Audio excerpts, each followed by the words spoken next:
Aman had saved money for 7 years, coin by coin, note by note, locked inside an old metal box under his bed.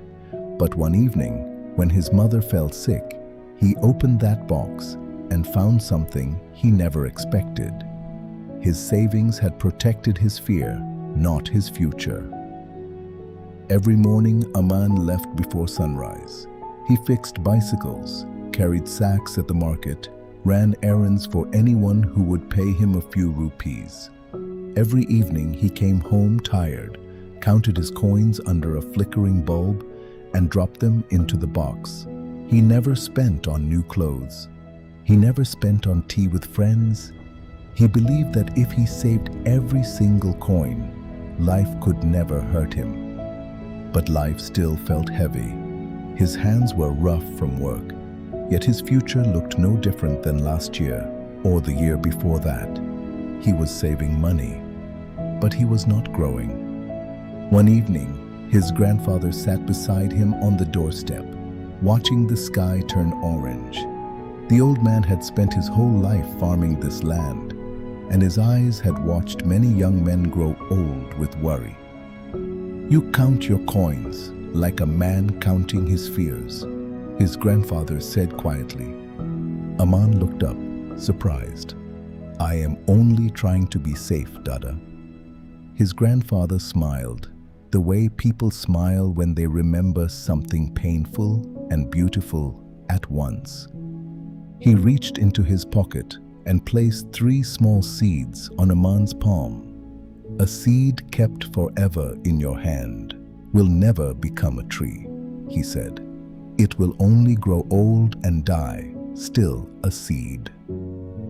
Aman turned the seeds over, confused. "What do you mean, Dada?"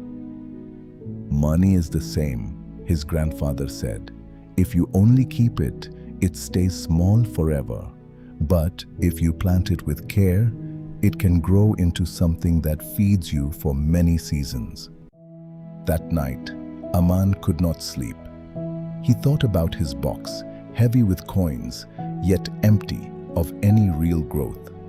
The next morning, his grandfather explained, not like a teacher, but like a man remembering his own life. He held up the first seed. "This seed you keep safe. It is your protection, the money for sickness, for hunger, for the days when the sky turns dark without warning. Never plant this one. Guard it." He held up the second seed. "This seed you plant in yourself. Use a little money to learn something the world will pay you for. A skill, a craft, a way of working. That makes you more valuable tomorrow than you are today." He held up the third seed.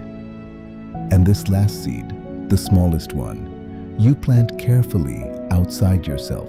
A simple tool, a small service, something that can quietly work for you, even while you rest."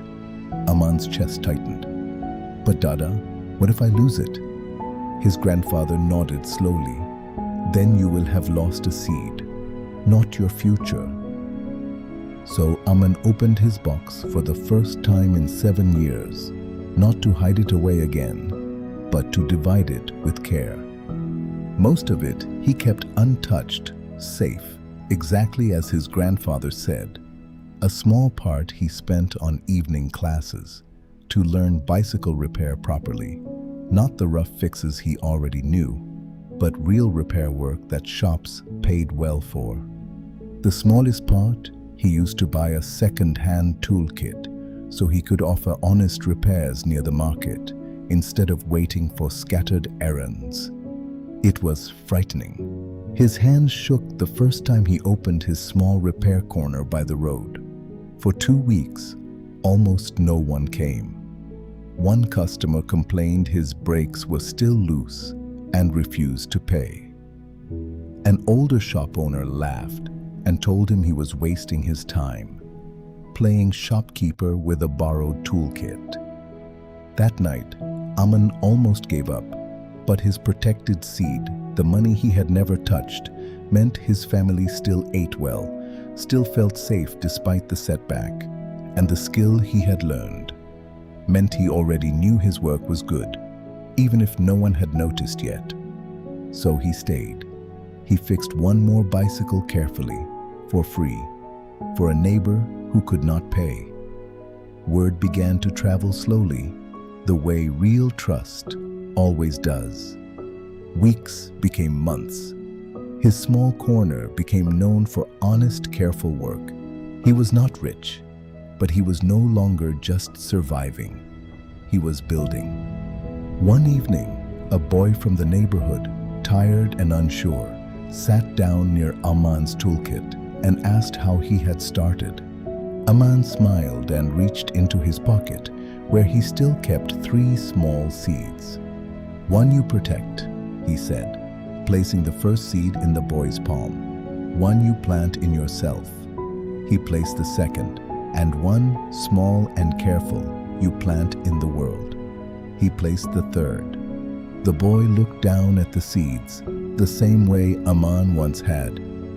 Saving money gives you safety, learning gives you strength, and using a small part of your money wisely to build something real can give you a future. So tell me, which seed will you plant first? The seed of safety, the seed of learning, or the seed of building something new? Tell us in the comments below. And if this story planted something in you, subscribe to the Story Hub, because every week we plant one more seed of wisdom together.